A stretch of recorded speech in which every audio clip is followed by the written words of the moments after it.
This video is going to kind of be a little unorthodox for what I've been doing all along during this crisis that we're in with this COVID-19. I'm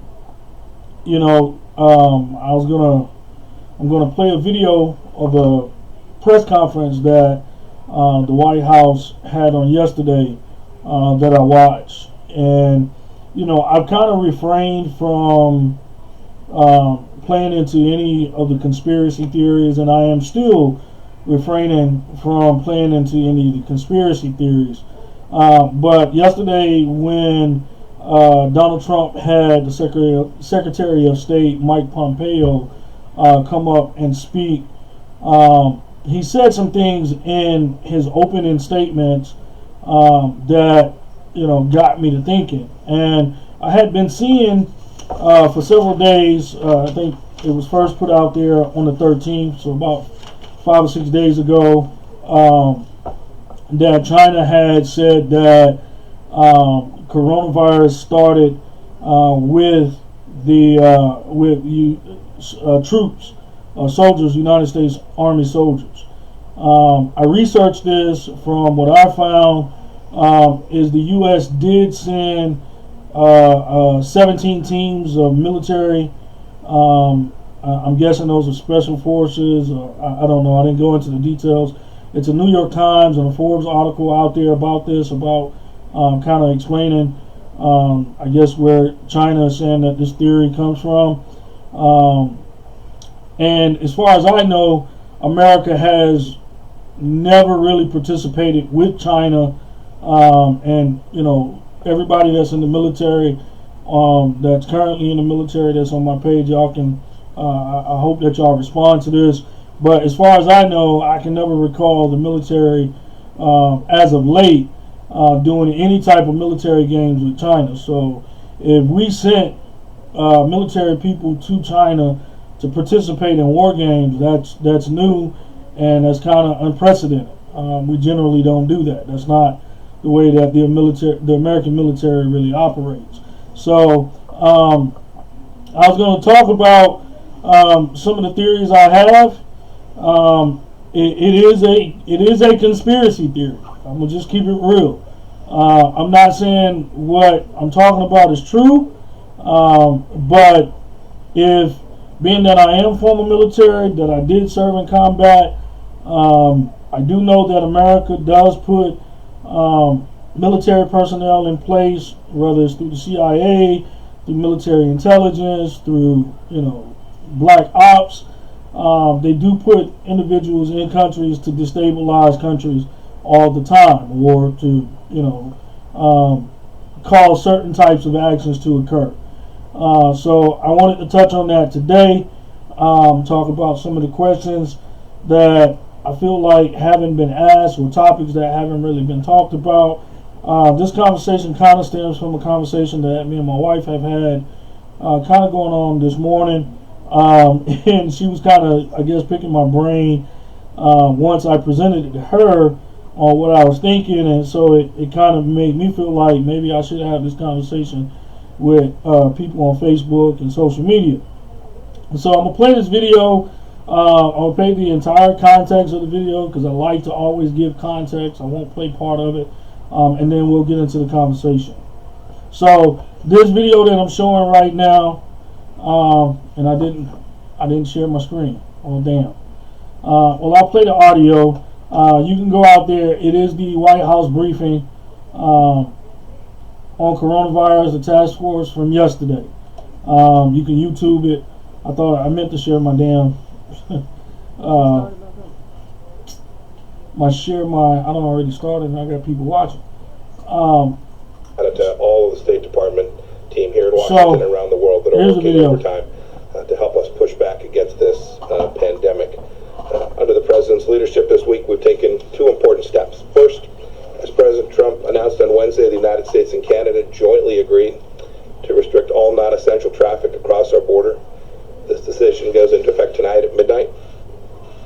The restrictions will be reviewed after 30 days, and they exclude traffic and movement across the border for work or other essential reasons. We're grateful to have such an outstanding friend to the north who is committed, as we are, to defeating this virus.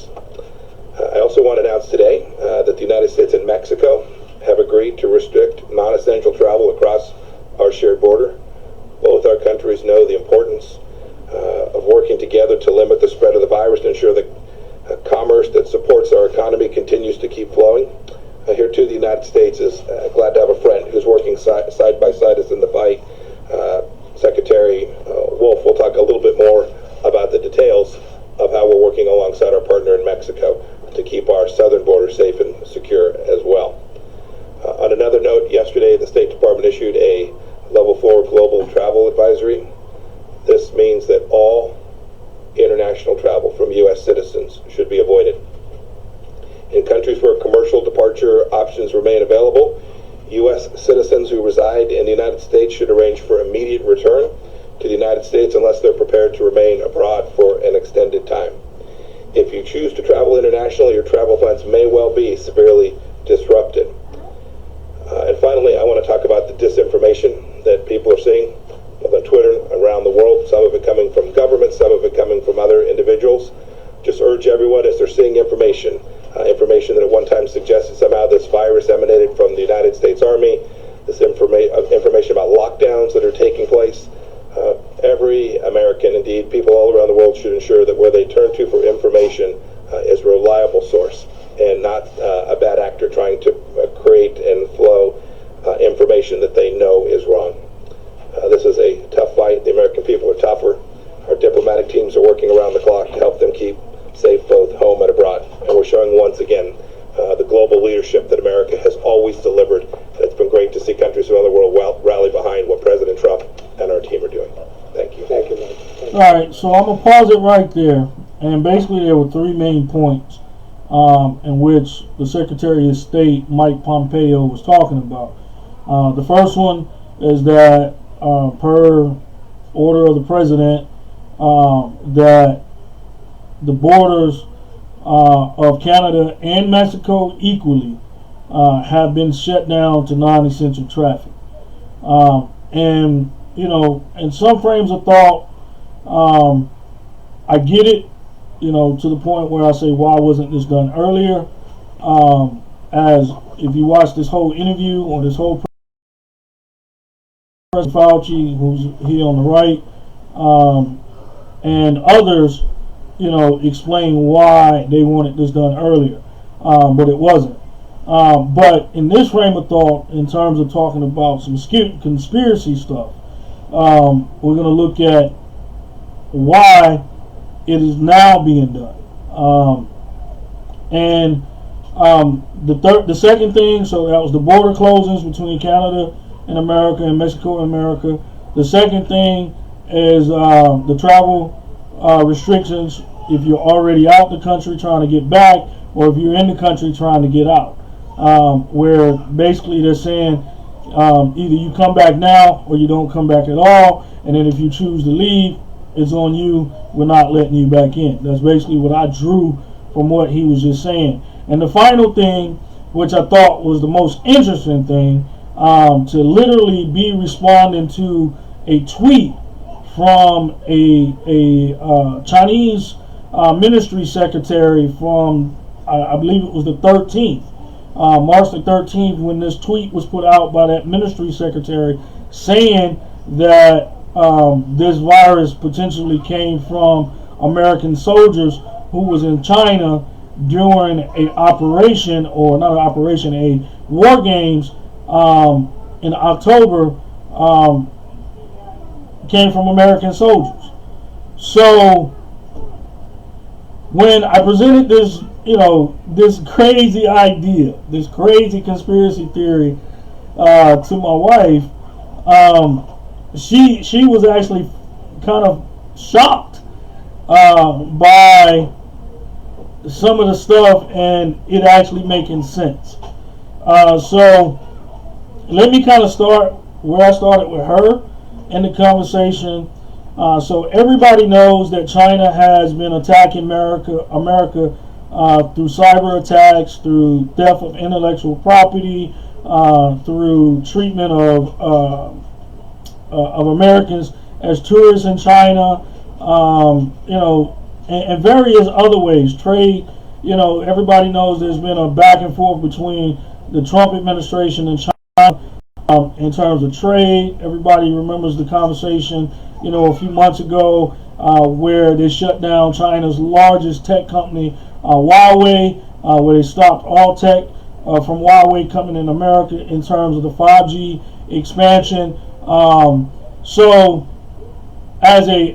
in a conspiracy scenario, there was plenty of reason, as somebody, a warfighter, somebody like me that has been in a combat zone and has seen, different arms of the military operate in ways that would be clandestine or strategic or however you want to call it.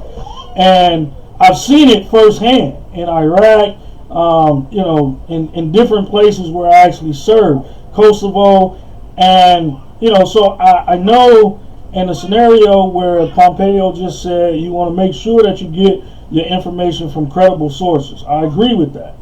But who determines what is a credible source? All right. So, playing in the conspiracy scenario, I'm asking the question, what if what China is saying is true? What if America did plant this virus in China? Because in my experience and my knowledge, America has never participated in a war games with China. So it just seems kind of ironic to me that America would now participate in last October, in a war game with China. I mean, up until a few months ago, there was constant chatter on the news and on the media about the conflict that's going on in the East China Sea, with China building this what they call the unsinkable aircraft carrier, which is basically them building an island in the east, or islands in the East China Sea, to give them a strategic foothold for places like Guam, Tokyo, Japan, Hawaii, and even the west coast of America. All right, and you don't have to take my word on this stuff. You can go out there and look it up for yourself. Not even just Google it. There's plenty of sources out there that point to the back and forth chess game that has been going on between China and America for several years now. I mean, even since when Obama was in office. So, going back into the conversation about the conspiracy. So, let's just say a scenario did occur where we sent in tier 1 guys, intel guys, and a animal or some animals were planted in China, in Wuhan. And it's ironic, this war games actually took place in Wuhan, where this virus is said to come from. So under that premise, right? If we sent agents, if you want to call them that, into China, there's a high probability, that they were under a guise, that they were not known to be, people that are there for what they were actually there for, the guise of a games. So to me, it's likely that they did not infect a person. They infected an animal, and the animal then infected the person. So again, in the conspiracy theory, if you understand China, if you go back to 2003, when the original SARS version hit, China has a national, the whole country is very, very fearful of the SARS. They were very, very fearful of the SARS. So from the context of, if I'm a government like the United States and I want to cause an effect that I can almost, or in theory, get out of, this is the perfect type of weapon. This is the perfect type of weapon because I can almost, Jaden, go watch a movie. I can almost say it's untraceable. And I think in large part, if this is what happened in this conspiracy theory, if this is what happened, the virus was planted. It was thought that it was going to be untraceable. It was released to the public. Now, my wife asked the question, do I think that it was intended to get this big and this bad? And why would the Chinese allow it? Well, first of all, I don't think that the Chinese allowed it. Like the Dr. Lee, she asked me if I think that that they killed him or him dying was on purpose. No, I think he was collateral damage. I think he was collateral damage. Where, you know, I think when the American, if the American government planted this virus in China, as China is saying, or came from Americans, as China is saying, I don't think the intention was for it to get as bad as it got or is.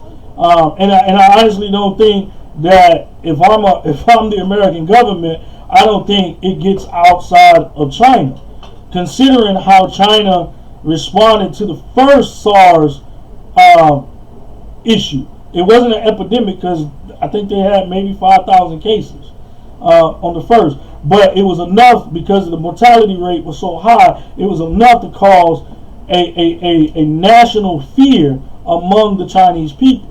So what better way than to disrupt a country like China than use something that they're really, really afraid of in terms of SARS. If you go look at the first doctor that talked about this in China, that's how he described it. He described it as, he said in a WeChat, SARS is back. And this was shortly before he was obtained or detained by the Chinese police and the military, and him and 7 of his friends were told to stop talking about it, which is where the whole Chinese suppression conversation comes in. So, going further, once the thing was out there, it was within the public. I think when you look at it, you know, the first almost 2 months of this thing being out there, it was really relegated to China. You know, it was really only in China. It was very few places in the world, less more the United States, where this was.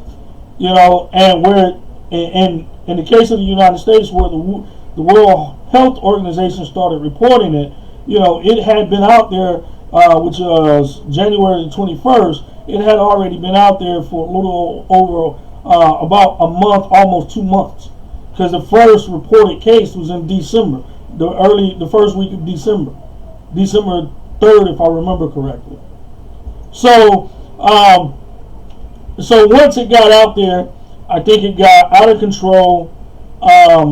You know, it expanded, and it really disrupted the Chinese population and the Chinese government, the Chinese infrastructure, and it almost destabilized the Chinese economy within it of itself. I mean, you saw all the videos. If you go out on YouTube, there was plenty of videos, probably not now, but I know when it was going on real bad there was plenty of videos out there showing that the Chinese people were on the verge of revolting against President Xi and the Chinese government. But, you know, somehow when I looked at the stats yesterday and the day before, they haven't had new cases in 2 days. So by and large, if you're looking at it from a metric standpoint, they have started to stop it. So what happened? How did it spread? Going back into the conspiracy theory. If this was something where it was man-made, it was brought into a lab, it was analyzed, and it was determined, oh, this was man-made, and this is where it possibly came from. Alright? And I think at that point, the Chinese government said, you know what? Let everybody that are not Chinese citizens go home. And that's what they did. They pretty much sent everybody home. Now, some places like Italy, possibly, I don't know the relationship between Italy and China. I do know the relationship between America and China is a strained relationship right now. You know, we're by and large at war with them on several different levels that I've already talked about. So, from the context of them saying, oh, hey, you know, this is what they did to our population, you know, send it back home or send it back where it came from, I think that's why now you're seeing United States lock down air travel, lock down, that was the original order, to lock down all non-essential travel from China. And now, you know, I think in this case where they seeing it as an insurgency, and I'm going to use that word, because it serves the same exact purpose, where I send a individual to cause as much harm or catastrophic effect as possible, and it causes disruption or insurgents. And you know, where you got people flying in to LaGuardia or Kennedy or Heathrow or any of these major airports, Hartsfield Jackson, you have people flying into it, and the Chinese know what's going to happen. People are going to become infected. People are going to become, you know, the virus is going to spread. So where initially it might have been a plant that was only supposed to be but so big and affect so many people inside the Chinese population, now it's a global pandemic. And, you know, I know, again, I said multiple times, and I'm going to continue to say in this video, this is a conspiracy. I'm telling you, this is a conspiracy theory. It's just a theory. I'm not saying any of this is true. But when I take the video of Mike Pompeo coming out on yesterday in the White House press conference addressing this, it does give me reason to ask the questions. Okay, this could very well be wrong and false information, and you know, China trying to get the burden off of them and put it on America, but it also could be true. It also could be true. So taking the scenario even further, so once China says, okay, this is what we're going to just say the Americans did to us, let's send it back, but let's modify the virus. And in America and most of the Western countries outside of China, you're seeing this virus affect young people as much as it's affecting old people. Some of the stats I've seen, like the stats I looked at my own state yesterday, young people or younger people are more affected by this virus and this disease than older people. I think Georgia, in the state of Georgia yesterday, it was 41%. 41, and that was the highest percentage in the 100 percentile group that was affected. So again, let's just say China said, okay, we're going to modify it, we're going to send it back, and these people, they're gonna disseminate within the population, and it's going to spread. And because of the nature and the structure of America, in places like Italy, in places like Great Britain, you know, they're democratic democracies, republics. You know, they're not dictatorships. So the control and the discipline is not there. The discipline is not there. So the magnitude of spread is much, much higher. And the ability of the government and the governments statewide to control it is much, much less. It's much, much less. It's not like China, where it's a dictatorship and a communist socialist country, where the government controls pretty much everything in human life to some measure. America is not like that. Italy is not like that. Great Britain is not like that.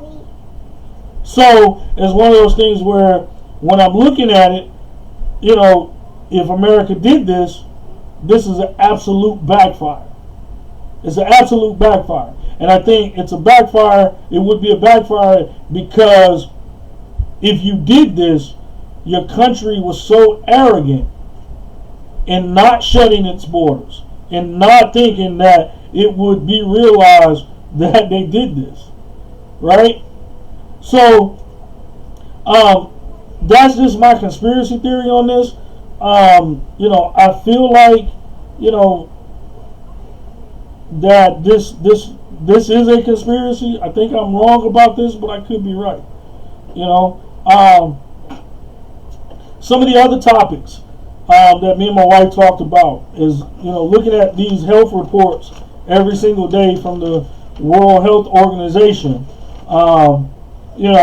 I started to recognize, I'm like, damn, countries like Africa and South America, man, they're not really being impacted by this virus. I mean, just looking at the WHO report yesterday was 233 confirmed cases in Africa, the whole continent, with 4 deaths. The whole continent of Africa. And I'm like, why? And then I got to thinking, China and Russia has huge amount of interest in Africa, in the continent of Africa, especially China now. Especially China. When you go research government economies and things that different governments are doing, you'll find that China, a large percentage of its resources that allows it to be the warehouse or the manufacturer of the world, a lot of its resources, a lot of its natural resources come from the continent of Africa. Right? And that's true for every country. Everybody get rob Africa blind. It is what it is. But China, more than ever before, has a huge footprint in the continent of Africa now. And then I got to looking even more, and I started looking at a lot more. And I'm not trying to make this a racial conversation. And it could be that more brown people live in the southern hemisphere than the northern. But when I started looking at this report, most of the countries that's dramatically affected are not brown countries. Are not. The population of the people are more. They don't have as much melanin in their skin. And scientifically, I don't know if that's a factor. Because none of the media I've seen has said how many brown people versus how many white people have gotten sick and died. Now, sure, we've seen the Idris Elbas of the world, those individuals. We've seen these guys. The audio guy from NBC that died. We've seen these people, that are people of color, but they might be a one-off scenario.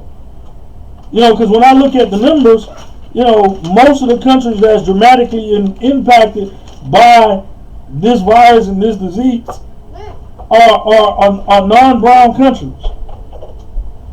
Are non-brown countries. And, honestly, I hope that it continues to stay that way. Not on some racist shit, but just because most of the non-brown countries, they do have adequate or some level of adequate health care. Not all, but most. Where brown countries, countries in South America, countries in the continent of Africa, their health care in most places are not always up to par. And that's not to say that, there's not good health care, in brown countries, but based on all the information that I've read and researched, it's places in Africa and South America that are more impacted by these type of things than anywhere else in the world. It is what it is. All right. So when I looked at the numbers, it looks way more like non-brown countries are more impacted. Now, the next question, or the next topic that me and my wife talked about, and I was trying to give her some clarity on how this thing works. And in one of the earlier videos, when I was talking about what COVID-19 and COV2 is, I talked about the comparison between the COV2 is equivalent in terms of what it is to HIV, and then COVID-19 being equivalent to AIDS, right? So when a person gets HIV, human immune deficiency virus, or human, what is it? HIV, human immune, whatever HIV stands for, is the virus. I can't recall it right now. And then the AIDS is the disease. So with this, what we're seeing right now in our environments, it is a virus that transforms into a disease. Human immunodeficiency. Okay, there it is. Boom. So I had most of it. So with vaccinations, if I understand this correctly, the vaccination the vaccination is for the virus. It's not for the disease, right? So you don't vaccinate a person to cure the disease. You vaccinate a person to get rid of the virus so it does not become a disease. Now, if I'm saying this wrong, because I might have interpreted what I read wrong. I'm not a professional. So if I'm saying this wrong, somebody that's watching this video, please correct me so I can correct the video. But based on what I read and what I understand, when you vaccinate, you're vaccinating the virus. That's just like when they vaccinate for measles. It's a virus. When I got vaccinated before I went to Iraq, I got vaccinated for smallpox. I got vaccinated for malaria. For the virus, not the actual disease. Once you get the disease, there's no vaccination for that. There's no cure for that. If you have a disease, you have it till you die, from my understanding, unless they find a cure for the disease. Most of which they don't have cures for diseases. Name me 5 diseases that they have cures for. Don't worry, I'll wait. They have treatments. They have vaccinations for the viruses that cause the diseases, but they don't have cures for them. So that leads me to the next question. Say a person gets the virus and then they develop the disease and they recover and they're so-called healed or recovered. What happens in time in terms of the disease? Are they going to be treated? Is this something that, has the potential to reoccur? When I'm, 5 years from now, Jaden, is this something that's going to reoccur 5 years from now, 25 years from now? When I'm sitting outside playing with my kids, is my coronas, is my COVID going to kick up on me? These are questions. And honestly, man, I hadn't seen nobody touch any of the questions or any of the topics that I've covered in this video. And I obviously, I know the bulk of this video, it was me talking about the conspiracy of, this being used as a weapon. This is a weapon. And it's, honestly, man, it's the way this thing is looking, it's really hard. It's really hard to say, nah, this is something else. This is random.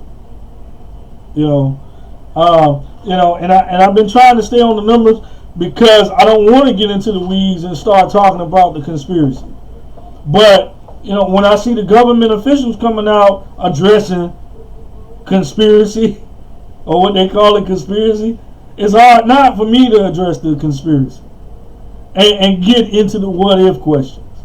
What if this came from America and this was a biologic or a biologic weapon that we attempted to use on the Chinese people and it has now backfired. and now it has become a global pandemic? What if? You know, it's in my experience, this is not above the United States government and military, because I've seen the United States government and military do some shabby, shady shit to our own people. You know, how long ago was it that Puerto Rico happened? How long ago was it that Katrina happened?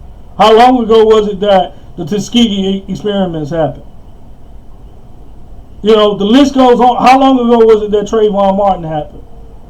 You know, and again, I ain't trying to make this a racial conversation, but you know, it's one of those things where if your eyes are, as I've heard it says, if your eyes are wide shut, you're gonna miss a whole lot of shit. You know, if you believe in what these folks are saying, you know, if you believe in everything these folks are saying and not trying to see beyond what they're not saying, you're going to miss a whole lot of shit. You know, me personally, man, I feel like this thing going to be around. It's going to be around for a minute. And my biggest fear is that it's going to end up in brown countries, and it's going to come back, and it's going to be 10 times, 100 times worse. And the numbers that we're looking at today, we're gonna laugh at, and I don't mean laugh at like it's funny, but you're gonna laugh at me like, damn, I wish it was that loaded today. I wish that many. I wish we only lost 50 people today, and not 5,000 people today. And it's unfortunate because I know a lot of people are not taking this serious.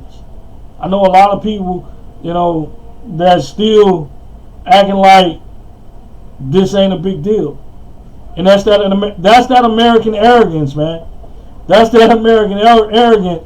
You know, like I always tell people when I get to talking about when I served in Iraq and when I was in 9/11, when 9/11 happened.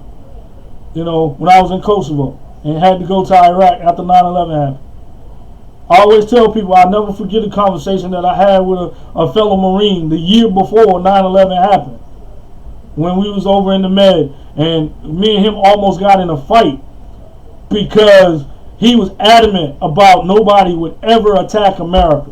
Nobody would ever try the American might. And then a year later, literally a year later, 9/11 happened and we ended up in war.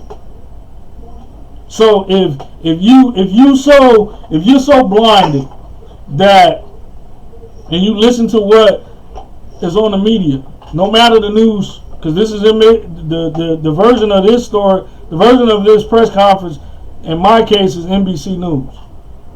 It ain't Fox, it ain't CNN, it ain't Breitbart, it ain't New York Times, it ain't none of the left or right leaning. You know, to me, NBC is almost as middle of the road as you get.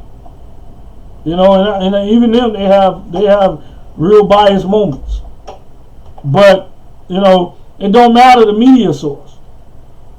It don't matter. This was on every network as far as I know yesterday. They just did another one not too long ago. You know, updating people on the current status. So I just wanted to put that out there to kind of change the pace of the conversation, to give people something to think about. You know, again, the first part of this conversation was completely a theory. Me saying, what if the Chinese is saying is true? And me playing into it. Alright? I'm not saying that this shit is true. But if I want to play a what if game, you know, I'm entitled to that. I can see how it could be. I hope it ain't. I hope it ain't true, but it might be. So that's it for now. You got anything I need to add? I covered everything. Alright. Yeah, she didn't want to get on camera. We chilling at the house today. Why you gotta be like she didn't want to get on camera? Because you didn't. I have to tell why I want to get on camera. Since you just shit on it. No, you just didn't want to get on camera. It is what it is. Okay. So everybody be safe. Make sure you practicing that social distancing. Make sure you washing your hands. Make sure you're doing everything that the health officials and the scientists tell you to do. And man, I'm just praying that we get through this. One last thing before I get off of my soapbox. I saw several videos yesterday about different remedies and cures. Some of this shit is obviously dumb as hell. But one that I saw yesterday, I follow Joe Rogan, the Joe Rogan podcast, and he had an epidemiologist on his show, I think a week ago, and the doctor actually talked about this because Joe brought it up. The idea of saunas and steam killing the coronavirus. No, man. Stop with the madness, people. Stop with the madness. If it doesn't come from a doctor, man, or somebody that's legit, man, don't be listening to these people, man. They be talking crazy.